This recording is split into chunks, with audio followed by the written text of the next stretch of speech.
Hello guys, এখন আমরা একটা বাবুই পাখির বাসার সামনে এসেছি। বাবুই পাখির বাসা দেখা যায় না সাধারণত, ওই সেই কবির ভাষায় যে বাবুই পাখি করিয়া চেরা বাসা। বাবুই পাখি বলে যে হচ্ছে আমি থাকি হচ্ছে কত অট্টালিকার পরে, আর তুমি কত কষ্ট পাও রোদ বৃষ্টি ঝড়ে। তো বাবুই পাখি বলে যে কষ্ট করি তাই নিজ বাসায় থাকি, তাই এটা এত সুন্দর কারুকার্য, এটা আল্লাহ তাদেরকে হেফাজত দিয়েছে, শিখিয়ে দিয়েছে। তো তারা হচ্ছে জিনিসটা বলেছে, ডাকও শোনা যাচ্ছে মামা, টাকাও শোনা যাচ্ছে। হ্যাঁ হ্যাঁ কি মধুর ডাক, আমি শহরে কিন্তু পাবেন না। না, এটা শহরে পাওয়া যাবে না।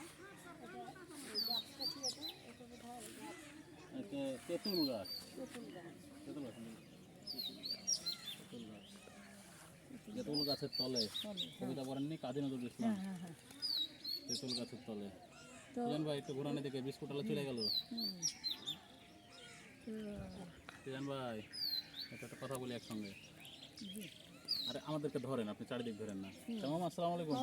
মামা এই যে ঘুরলেন চর, বিজিবি ক্যাম্প, আমরা সীমান্ত পিলার দেখলাম, এই যে স্কুল দেখলাম, বাবুই পাখি, আপনার কেমন লাগলো, অনুভূতি কি? আমার অনুভূতি খুবই ভালো লেগেছে। আসলে এগুলো পাওয়া যায় না, এগুলো হচ্ছে আল্লাহর প্রকৃতির দান। আল্লাহ বলছে যে আমার সৃষ্টি জগৎ ঘুরে ঘুরে দেখো, এটা আছে, কোরআনে আছে।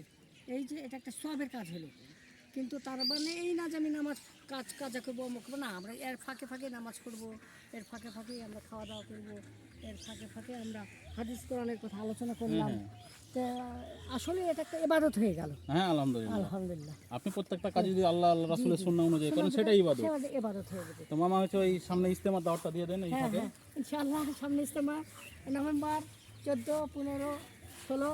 হ্যালো গাইস, তোমরা যদি পারো আমাদের রাজশাহীতে কেন্দ্রীয় ঈদগাহতে হওয়ার সম্ভাবনা আছে, সেখানে আসার চেষ্টা করো। আল্লাহ হাফেজ। আসসালামু আলাইকুম। ওয়ালাইকুম আসসালাম।